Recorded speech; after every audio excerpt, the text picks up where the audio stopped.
ঠাকুরের সত্যনিষ্ঠতার একটা গল্প বলি।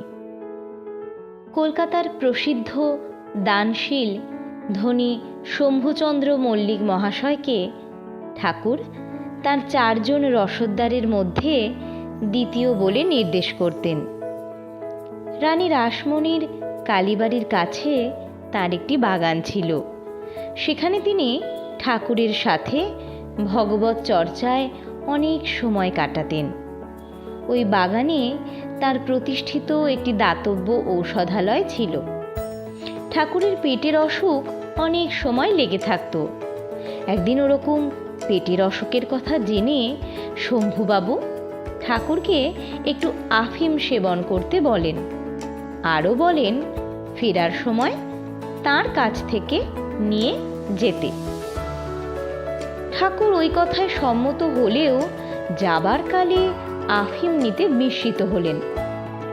শম্ভুবাবুও ভুলে গেলেন ঠাকুরকে আফিম দেওয়ার কথা।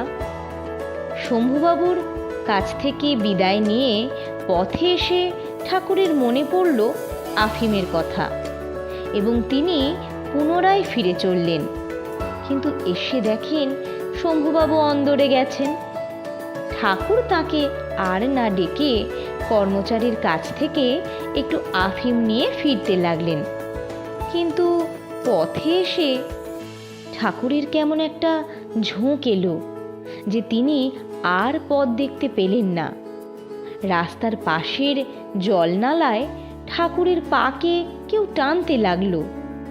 ঠাকুর ভাবলেন এ তো পথ নয়, অথচ পথ খুঁজেও পান না।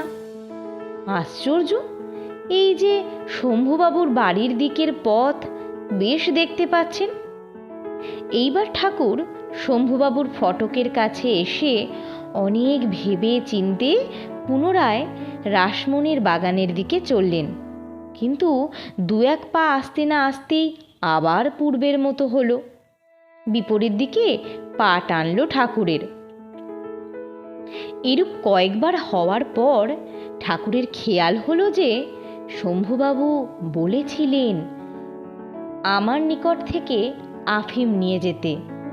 তা না করে আমি কর্মচারীর কাছ থেকে আফিম নিয়েছি, সেই জন্যই মা আমাকে যেতে দিচ্ছেন না। কর্মচারীর শম্ভুবাবুর হুকুম ছাড়া দেওয়া উচিত নয়, আর আমারও শম্ভুবাবু যেমন বলেছে তার নিকট থেকে নেওয়া উচিত। নইলে আমি যেভাবে আফিম নিয়েছি তাতে মিথ্যা চুরি 2 দোষী হয়েছে। সেই জন্যই মা আমাকে অমন করে ঘোরাচ্ছেন। এই কথা মনে করে শম্ভুবাবুর ঔষধখানায় গিয়ে দেখেন কর্মচারী নেই, শম্ভুবাবুও নেই। কাজেই জানলা দিয়ে আফিমের মোড়কটি ভিতরে নিক্ষেপ করে উচ্চস্বরে বললেন, ওগো এই তোমার আফিম রইল, বলিয়া রাসমণির বাগানের দিকে চললেন। এবার যাবার সময় কোনো ঝোঁক হলো না, ঠাকুর ঠিক চলে যেতে পারলেন। শ্রীরামকৃষ্ণদেব বলতেন, মার উপর সম্পূর্ণ ভার দিয়েছি কিনা, তাই মা হাত ধরে আছেন, এইটুকু বেচালে পা পড়তে দেন না। মা যার হাত ধরে আছেন তার আর ভয় নেই, আর যে মার হাত ধরেছে তার ভয় আছে, হাত ছাড়লেই পড়ে যাবে। আমরা কি শ্রী ঠাকুরের মতো এমন সত্যনিষ্ঠা এ সর্বাঙ্গীন নির্ভরতা অনুভব করতে পারি?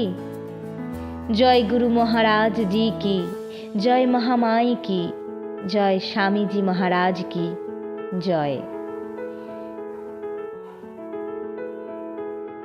রামকৃষ্ণ লীলা প্রসঙ্গ থেকে সংগৃহীত। আলোর সন্ধানে, গল্পে গল্পে তত্ত্বকথা। ভালো লাগলে চ্যানেলটি অবশ্যই সাবস্ক্রাইব করে দেবেন। লাইক কমেন্ট করে জানাতে ভুলবেন না। ধন্যবাদ।